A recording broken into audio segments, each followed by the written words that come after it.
right, everybody, welcome back to One Stage at a Time, the podcast where we are playing through every level of a video game. This time, Donkey Kong Country for the Super Nintendo Entertainment System. That's right, no matter how painful the level is, we are playing through it. We are playing through it. Every single last one. Every single last one. Yes, I'm Aaron Neeson. I'm Andy Prim. And we are joined by the mysterious, the legendary, the one and only Jack Connelly. Hi, everybody. Welcome back once again, Jack. Thank you for being here. Yeah, no problem. We are so excited. Jack, on a scale of 1 to 10, how traumatized are you by this game so far? We're at like a 9, maybe. A 9. Wow. Okay. So you're going to have some like flashbacks for years to come. Oh, yeah. Yeah, Slipslide Ride was not an easy ride. It was quite bumpy. Yes, this level and the previous one have been the most difficult levels thus far, easily. Well, we're in Gorilla Glacier, the fourth world of Donkey Kong Country, and we just finished Snow Barrel Blast, first stage of World 4. You can listen to our previous episode to hear our thoughts on that. But suffice to say, it was a challenge, and in this episode, we'll be taking you through, as Jack alluded to, Slipslide Ride, the second stage of World 4. Yeah. And boy, what a stage it was. It was. If you're watching the video podcast, you can see every excruciating moment on YouTube. If you're not watching, go check it out. It's you're gonna see a lot of failure. This is such an interesting level, and there's so much to say about it. But Aaron, what were your impressions of Slipslide Ride? My impressions. It, as I said before, it's very hard. It's a very, very hard level.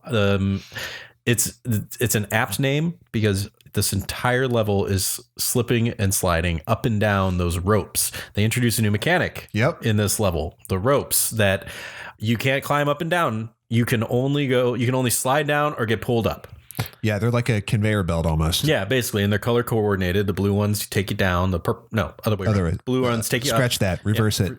And then it's true. The blue ones take you up. Purple ones only take you down. And you have to dodge buzzy boys, and you gotta.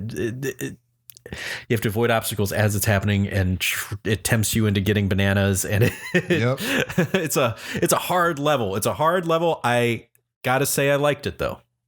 Okay, interesting. So despite the challenge, you liked it. Yeah. I mean, like, and it was, yes, I did quite a bit. So let's dig into that. I'm curious to hear Jack's impressions of it, though. I know what you felt of the level before this. This is the second ice level we've dealt with. Your final thoughts on last level was hate. How many more levels do you guys have? Like, is this the last one? Because I feel in Gorilla Glaciers. Yeah, like, is it the last world?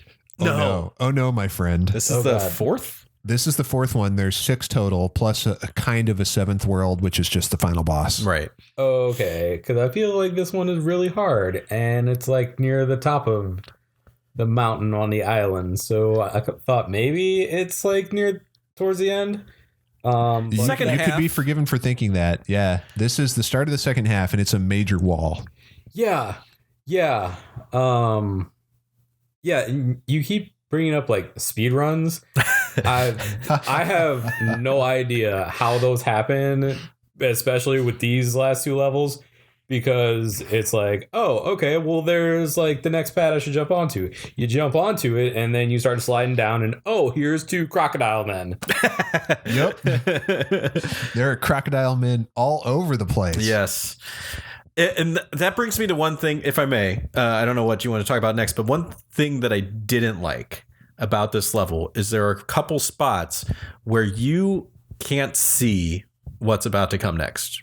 Because of either the incline on a slope you're on, either because of an incline and the camera just doesn't pan down, but you're on an incline, you got to go down, but you can't see what's coming next. And there's Crocodile Man. Boom, surprise. Even though you should be able to see it, Donkey Kong and Diddy Kong would be able to look right there they are, but you can't. Right, see they it. would be able to see it. And then there was another spot where you're on a rope and you got to make a blind jump. And you're just like, well, I guess I'll try and see what's over there. And just you hope for the best. I died one time and then I knew it was there. But that's just a cheap death, honestly. That just annoys me. A lot of trial and error. Yeah. I kind of agree with y'all. It is a tough level, and there are like a little finicky things in there. Like maybe this is such a unique mechanic. Maybe they didn't have all the kinks quite worked out of it, and that might account for some of those weird, unfair seeming deaths that you were talking about. But I wanted to ask you, because you said you actually liked this stage a lot, despite its difficulty. So I wanted to dig into that. What is it about this stage that appeals to you? Well, I think that I like the new mechanic. I think that those are cool little aspect to it. You know, you got these slippy slidey ropes that you go up and down, and then you got to dodge and stuff. And even though the hitboxes are weird, and so sometimes you die when you feel like you shouldn't die, you know, it's still like it's a new challenge, a new gameplay mechanic that it builds off of what you already know. So like, you know how to move yourself around on these ropes, you know, and it's just like, oh, well, now the rope moves up and down. Now the rope moves up and down. So you got to work with that. And it's, you know, it's not painfully difficult. Again, the problems that I had with this level were the cheap deaths, where you couldn't see what's happening next. It's not like something surprises you. It's that it just makes it so you can't see, and that's annoying. But on the whole, I thought that this was fun. I thought it was fun to, you know, have to jump from rope to rope before it pulls you down into a zinger. I thought it was fun how you had to jump from rope to rope and avoid the zingers that are as it's pulling you up. I thought that it was fun. I liked it. Sweet. Yeah. Well, I agree. I actually like the mechanic a lot of the up and down. It's so unique. I found this level very frustrating as a child. This is, I can imagine, one of my most hated levels in the game. Well, I gotta say, we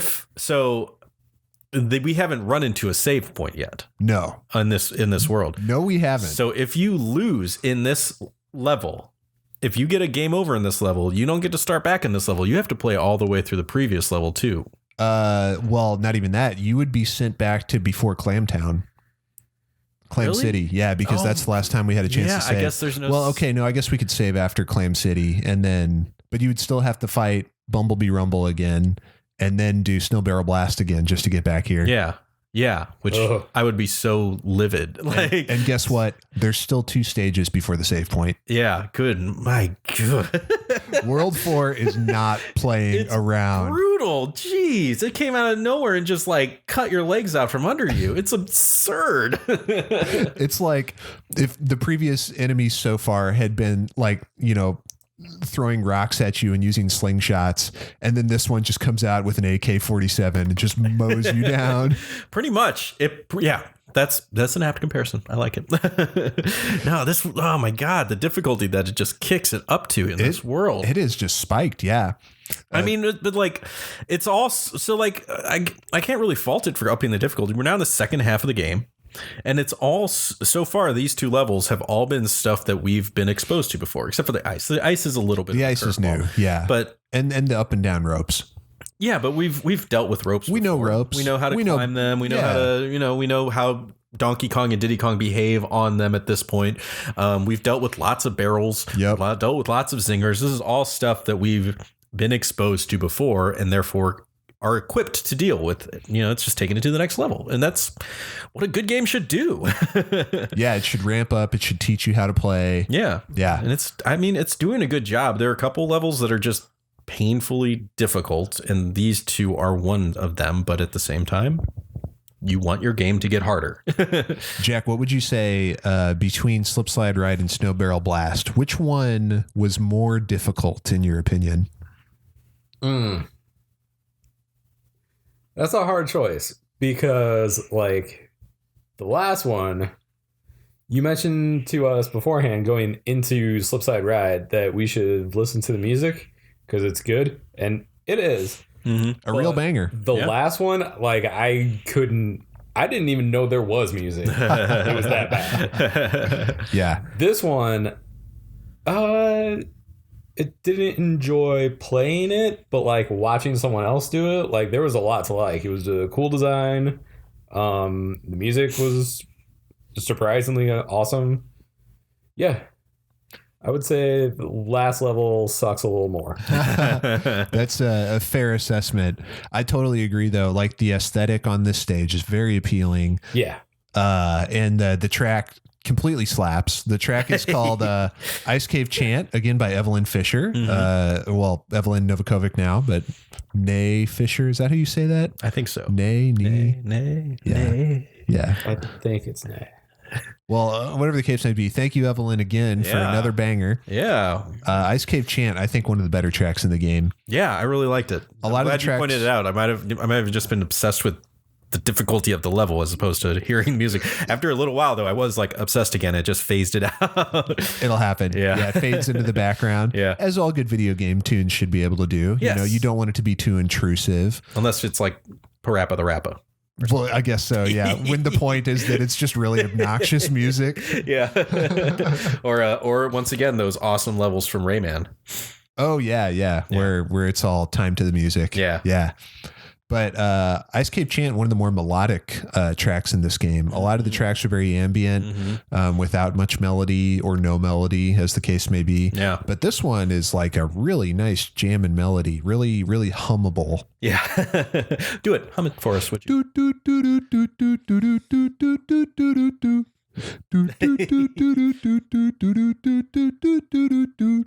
Now, if that's not enough for you folks, go listen to it. Go look it up on. Look it up on YouTube. There's some good remixes of it that you could check out. Just all around a great track. Yeah. It's like a steel drum sounding or something like that. Yeah. It's got kind of that echoey sound because we're in a cave. We should say. Yes. This is a new tile set. The previous stage was also a new tile set. We forgot to mention it, but it's an outdoor snowy tile set. This one is inside an ice cave. So we've got all kinds of like crystalline stalagmites and stalactites. It's very shiny and glimmery. Yeah. I liked that. I liked how everything, like, it was as though light kept hitting the crystals in the background and would give you like just flashes on the screen, and it was really pretty. Yeah, definitely. There's like some background elements that are kind of scrolling in parallax with you, and like you get to see, it looks like a vast cavern just with all these crystals that are inside of it. Very different from most caves we've exposed to so far. Most of those caves are very drippy and depressing almost, and this one's like sparkle. Yeah, it's bright, it's colorful, it's like blue and purple. Yeah. I dig kind it. of a pastel. I'm sure that fed into the enjoyment of the level too. Like when like it's like one of those things where like the aesthetic and the look of a game makes it so that the oppressive difficulty is more bearable. It primes your brain to like Hollow Knight. Hollow Knight gets so hard, but it's such a gorgeous, interesting designed game and it's also really, really well done just as far as the gameplay standpoint. But it's like, I love discovering the new bugs and seeing how they totally it ramps up your excitement and your enjoyment of it. Have you ever like at a difficult section of a game, at like maybe a boss fight where there's like really intense music, have you ever like muted it because the music was so intense it was like messing you up? I can't say that I have. I've totally done that. Yeah? Yeah. Jack, have you? Not that I can remember, but that sounds like something I would do. Yeah. Like how you turn like down the music when you have to like parallel park. Yeah, exactly right. When you're looking for an address, Oh, exactly right. Yes. What's you've done that then? Oh, definitely. Yeah. What sticks out in your mind? Nothing in particular, but I can remember maybe if I'm playing like a really tough part of a game, where I've been dying a lot. Maybe like a secret level or a boss or something, and the music is like really intense and fast paced.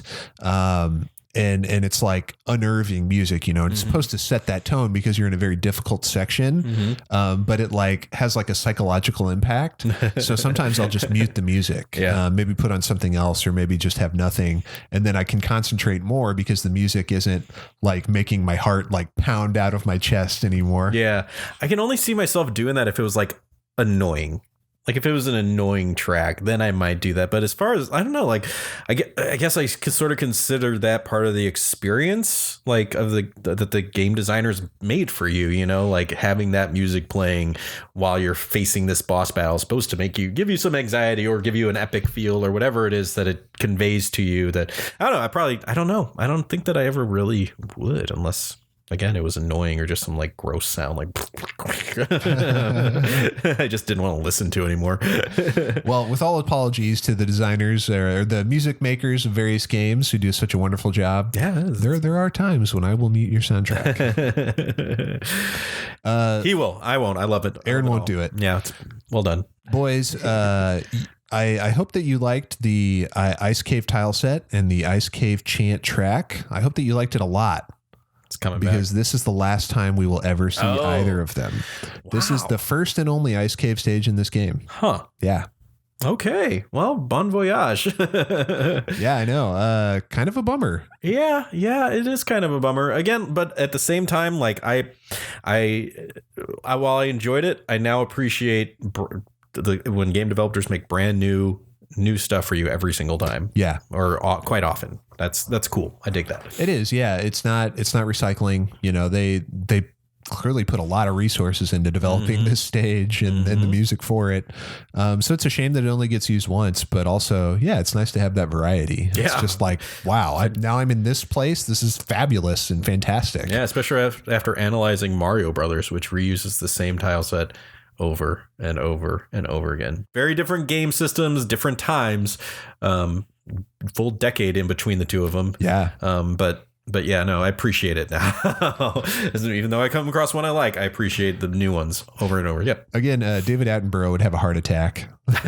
How can we go from a jungle and forest biome immediately to like a ice cave frozen biome? I mean, this is an island of mutants. He would be in heaven. He'd be discovering new creatures every day. Donkey Kong Island is a wealth of flora and fauna. Every biome on the planet is represented there.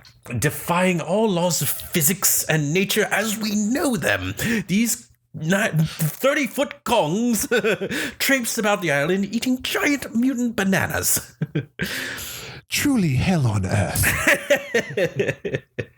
No, I think that he'd have a field day. I think he would love it there. I think he'd set up shop there and just try and become one of the Kongs. Well, let's knock out a couple quick stats on this stage. There are 3 bonus areas. One at the very beginning, you have to bounce off a Kremling, take a slide up a vine and open up an area there. There's another one where you have to shortly thereafter you have to bust open a wall by just taking a barrel there. It's not even that far away.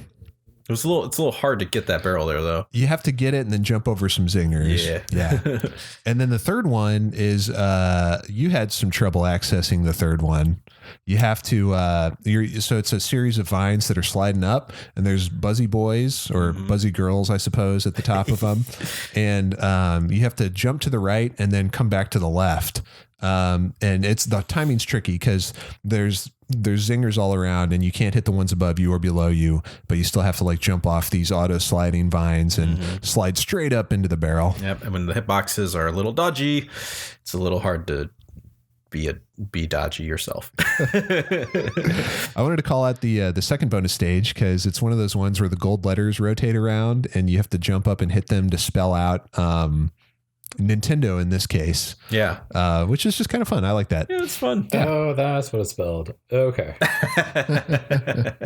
I was like, okay, I don't know if he's trying to go in some particular order or if it's just get all of them. You were just so confused as to like why I was hitting those letters in that order. Well, they were all spinning in a circle, so it was hard to catch like where it was beginning and what it was actually supposed to spell. What order you were hitting him in, maybe. And yeah, I get you. I feel you. No. Yeah, that makes sense. Also, this game is crazy anyway. So. This game's insane. Winky the Frog, what does that even mean? I do have questions about that, but ask him. Ask your questions. There are so many others before we get to Winky the Frog. Jack, this is what we do here. Ask your questions, man. What do you got? Well, I also jumped in on the middle of this, so maybe they cover previous episodes. I think he's called Winky because he winked in character models early on. Okay. Yeah. So there you go. That's the answer to that one. All right. One down. He went like this. And they were like, his name's Winky. Brilliant. You're getting a raise. Promote that man. Hello, yes, it's me, Chris Stamper on the line. Give that man a promotion. What do you mean his brother works here too? Promote him as well. How many brothers do you have at this company? 6. I love it. What was I going to say? There's one warp in this level. It's right at the beginning. You take that same rope up like you would to the first bonus area, and then if you're DK and only DK, it will appear above you. It's not invisible like most of them are, but it's tinted because of like the ice stuff It's around a frozen barrel. It's a frozen barrel. It really only appears if you're only DK. That's correct. Yeah. Oh, the one time it's useful to be Donkey Kong. Well, we've seen a couple that would only appear if you were DK. Yeah. Yeah. There's a few warps that are only accessible by the main gorilla himself. What a contrived way to make Donkey Kong useful. It's really true. If you're Donkey, you're dead, folks. Yeah, there's there's By every metric, Diddy is better. the only time I found him useful was against Queen Bee, because he threw the barrels in a more advantageous trajectory than Diddy Kong does. There's some stages that we'll see later where there's a lot of heavy enemies where it's better to have Donkey for some parts. Okay. But yeah, for the most part, it's Diddy or nothing. Yeah. He's so quick, little boy. Okay, so Slip Side Ride. It sounds like we appreciate the stage for aesthetic value, for that absolutely slapping track by Evelyn Fisher. Except for those 2 BS moments where you can't see what's ahead of you. I really liked the stage. Right on. Yeah, despite the difficulty, with practice, it's not too bad. And all around an enjoyable stage. How are we doing on time there, Aaron? We're a little about 22 minutes. 22 minutes. Yeah. We got time then for, I think, some history. I would love to go into history. Jack, how'd you feel about some history? Not a huge fan of history, but Donkey Kong Country history, yes. All right. Jack's always looking forward. Don't let the past die. Kill it if you have to. Hit that drop, Aaron. Which one was the history? Is it? Yeah, it was Vivaldi's Spring.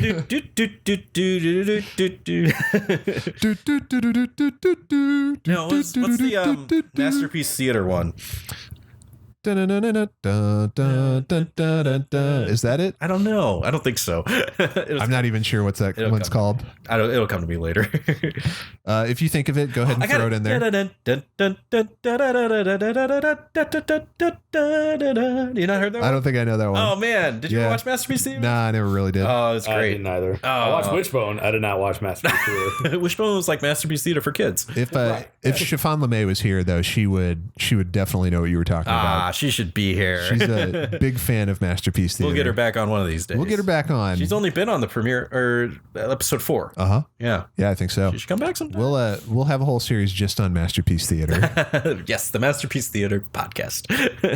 Let's talk about some history, yes. folks. So the villains of this game are, of course, the Kremlings. The heroes. From the Kong's perspective, they're the antagonists. But from the Kong's perspective, the Kremlings are the evil ones. But from any objective, reasonable standpoint, the Kremlings are the heroes and the good guys. Yes. However, it was not originally so. This game went through several pitches and iterations in terms of plot and story. And in one of the original pitches for this game, believe it or not, none other than Wario was going to be the villain. Interesting. Huh. Wario, of course, for those of you who might not know, is like a weird alternate version of Mario with a yellow and purple outfit, big bulbous nose, very greedy individual. My personal favorite Nintendo character. He's just pure id. There's nothing, there's no guile to him. He just, he sees what he wants and he takes it. And what he wants is money. But again, not that different from Mario. Well, Wario. I think he'd get along great with the Kongs. In terms of like how, well, they're competing though for greed. Yeah, I guess, but they're so similar. Their greed bumps up against one another. They should have like a guild of calamitous intent for. They should team up. They're like Macbeth and Demona from Gargoyles. Exactly. They hate each other so much they can't work together. Their fates are tied. There's that one episode where they're mind controlled to work together and they're unstoppable. Aren't they like tied like that? Am I making that up? Yeah, no, like, you're right. Like one can't die as long as the other lives, like that Voldemort or something. something, or Right. like they have to kill each other. They would have to kill each other. Yeah. And like they're working together, and as soon as like the spell breaks, they just immediately start bickering and try to kill each other again. That show was great. So good. There's murmurs on Reddit about it getting like Disney Plus breathing new life into Gargoyles and a reboot. I'm on board, but only as long as Jonathan Frakes is involved. Yeah, don't worry. They would believe it or not, the nerds on the internet wanted everyone from Star Trek to be involved again. I think it's high time. The technology is there. They need to do a live action one. With Jonathan Frakes playing Xanatos? Of course, with Jonathan Frakes playing Xanatos. Excellent. And Data playing Puck and and Brent Spiner. What's her face? Mina Sirtis playing Demona. Marina Sirtis. Isn't that what I said? I thought you said Mina. I don't think so. It doesn't matter. Folks, it doesn't matter. Moving on. But I love you. So, yeah, Marina, if you're listening, Aaron loves you. I do. I was more of a Gates McFadden fan. I don't know. I mean, they're both great, obviously. Yeah. All right, check this out. This is some concept art of Wario holding some kind of magic time travel gun. That's a magic time travel gun? That's a magic time travel gun. Yeah. Okay. A cape? He's got a purple cape on. He's got some kind of like supervillain outfit. Listeners, viewers, you can look this concept art up. Greg Mails posted this on Twitter, and it's all over the internet. But this is some truly wild stuff. It is. And it's not to disparage the artist. It's not great art. It's not good. It's not a very good. It's not good. Yeah, it's like a fourth grader's watercolor. Yeah, it's and we. I mean, again, not to disparage because it's better than anything I could do. I'm not a good artist, but Absolutely, same for me. But we know there are very talented artists at Rare. Yeah, it's kind of surprising that like this is what they produced. Yes, like here's some more. This is Mario from that same kit. Wow. Yeah, I don't know if y'all can see this on the video or not. Just look it up. It's send me those JPEGs. I can stick them into. All right, I'll send the JPEGs to Aaron. We'll post this someplace for y'all, or you can just Google it. I was gonna put it in the video. Oh, just slide it in the video there. Yeah. Excellent. Yeah, this is one of DK. Oh my goodness. I mean, these things are crazy. So yeah, the idea I guess was that Wario would have this like time travel gun, and he's doing something with it. Mario gets turned to stone, I think, and then DK is like tasked with going and stopping Wario and rescuing Mario. Which again doesn't make sense. Not really. They're enemies. Yeah. There's like little dialogue that goes, or captions that go along with this. And in one of them, DK's like, we have to save Nintendo World. Wow. So this is the pitch they brought to NCL and, NCL?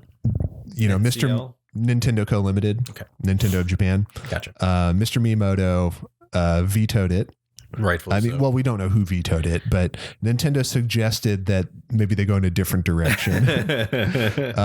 Greg Mails has said that his understanding is that Nintendo wanted original villains for it. Mm-hmm. They didn't want Mario and Wario and other Nintendo characters involved, which makes sense. They don't want their IP all kind of tied up together and establishing like, canon that can't be undone later.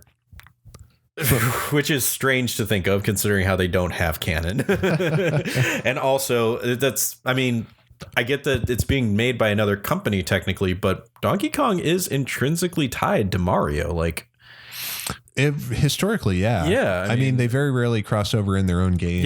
Yes. Now, but it seemed like if I were making the game back then, it would seem perfectly reasonable to be like, yeah, Mario's here and, all the Mario characters and Donkey Kong's here and they're doing a different story, but Donkey Kong started off in Mario's world, so it makes sense. Yeah. I'm glad they didn't go that way. It works really well as it is, but yeah, no, I'm glad to have the Kremlings. It's one of those things you see with companies where they don't want all their IP necessarily being all thrown together. They like to keep it kind of discreet, except I don't know, maybe on special occasions. You know how those companies do. Yeah. Marvel does the same thing. Yeah, it's not like they made Smash Brothers or anything, or that's Mario Kart. That's a little different. Mario Tennis, or that's a little different. Is it? And I swear to God, I meant it at the time. But whatever the case may be, they put the kibosh on that. So there were a couple other pitches. One of these involved like golden bananas. It was a little closer to like the one that's actually in the game. Some of this early concept art has Diddy Kong with a J on his shirt for Junior since he was going to be Donkey Kong Jr. originally. But Donkey Kong Jr. is still missing in action and is not appearing in this video game. Right. Yeah, because he's Donkey Kong Prime's father. He's Red Tie Donkey Kong's father. Yeah. I call him Cranky's son. Yeah, I know that Cranky's the first Donkey Kong, but I call it this one Prime because like he's Superboy Prime. He's like the main one now. Yeah, and he's pure evil. So, what a game it could have been. Yeah. We haven't seen Wario appear like as a villain for quite a while. Yeah, let's see. When did he? So his first debut was in Super Mario Land 2, right? 6 golden coins. Yeah, and then he pretty much did his own thing after that. He's pretty much a hero after that. Yeah. I mean, well, protagonist. He's an anti-hero. He's like the Punisher or Venom. He only kills criminals. That's right. Yeah, the people that Wario fights are usually worse than Wario. I could see Wario like putting it, like holding a bag and being like, liver, pancreas, so many snacks. Is that a quote from Tom Hardy Venom? It is. So little time. One of his attacks in Smash Bros. Is to literally chomp down on somebody and steal their health. It's true. Wario does do that in Smash Brothers. Jack, what are your feelings on Wario? I like him as evil opposite Mario, but I don't think I knew Reverse all Mario. that much about friggin' Wario. Like, if you were to tell me, hey, there's this game centered around Donkey Kong and Wario is the villain. Yeah, that sounds awesome. The rest of what you described to me as their original plans does not sound awesome. I turned him to Mario Stone. He's got a time gun. What don't you understand about it, Jack? What's so complicated about this? Just there's something missing in between there. Just a connecting thought where he turns a person to stone with a future gun and he's got this purple cape. And I just know that the entire game will be like, wow! And Wario. Like, I like Wario as an idea, but as a thing that actually exists, he gets kind of old pretty quick. Don't say, oh, Andy, how do you feel about that? Jack is banned from the podcast. It's been nice knowing you, Jack. We shall not question our glorious overlord Wario. To be fair, The though, most beautiful Nintendo character. most of my interaction with Wario is not choosing him in Mario Kart 64 and just hearing randomly somewhere in the course, wow! I think that was back when he had a German voice actor, Wario, and he would say random German things. Did he? Yeah, like Wario did? Yeah, there was a German guy that did his voice in like some of those old Mario parties. He says, people think he says "do I missed," but what he's saying is "do I missed," which is like some German phrase, like an exclamation of like, dissatisfaction. Oh, yeah. Who told you that? The internet. The internet Which, never as we lies. know, is 100% correct and should not be questioned.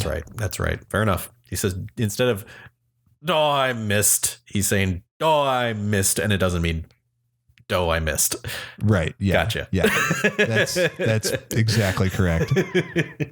Folks, you look it up if you don't believe me. Yeah, look it up. I mean, if I'm wrong, then No. I mean, I'm not wrong, but No, he says "do I missed." he does say, well, yeah, it's something that phonetically sounds like that, at least.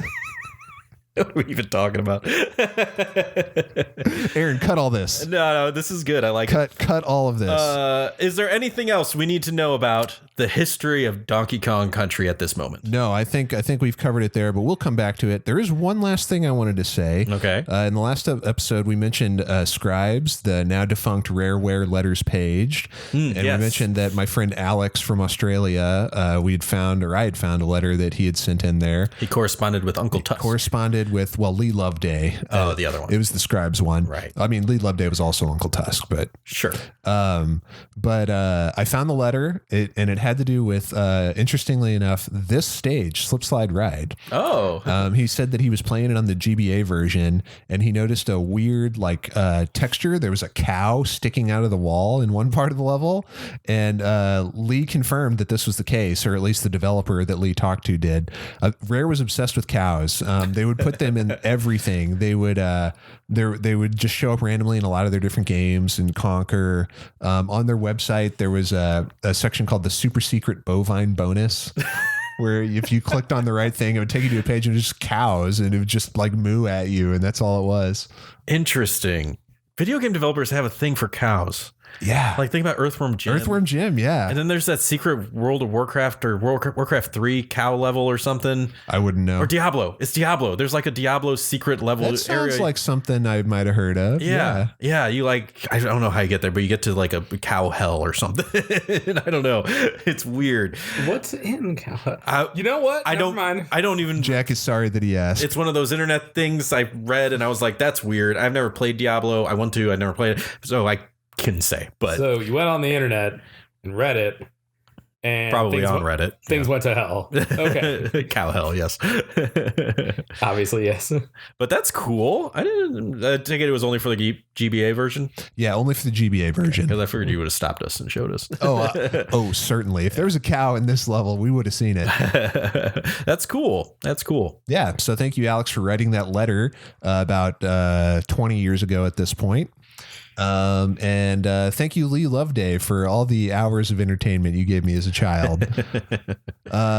So that's been another wonderful episode of One Stage at a Time. Yeah, I enjoyed it quite a bit. We survived Slip Slide Ride. Next on our journey, we'll be venturing to Stage 3 of Gorilla Glacier, Ice Age Alley. Okay. So you fellas can look forward to that one. All right. Gonna see some giant sloths or something? Or well, you'll just have to tune in next time, listeners and viewers, if you want to hear about that. Find out. But until then, please follow us on all the things on the social medias. Email us at onestagepod@gmail.com with your questions and comments. Like and subscribe to our web zone. Mm-hmm. And yeah, just in general, stay awesome out there, folks. Keep doing your thing.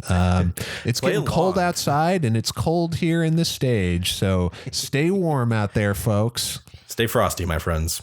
Jack, thank you again for joining us. Yeah, thanks, Jack. No problem, yes. We really had a great time with you here.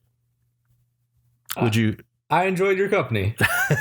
I did not enjoy the Donkey Kong Country, but I enjoyed your company. Well, that's something. 1 out of 2. We'll take what we can. We're batting 500. Hey, that's better than most Major League batters. That's right. I'm better than most Major League Baseball players. Jack, I think it's about that time. Oh, yeah. You know what to do. Save and continue. Well done, sir. Let's see what that clock in at. 37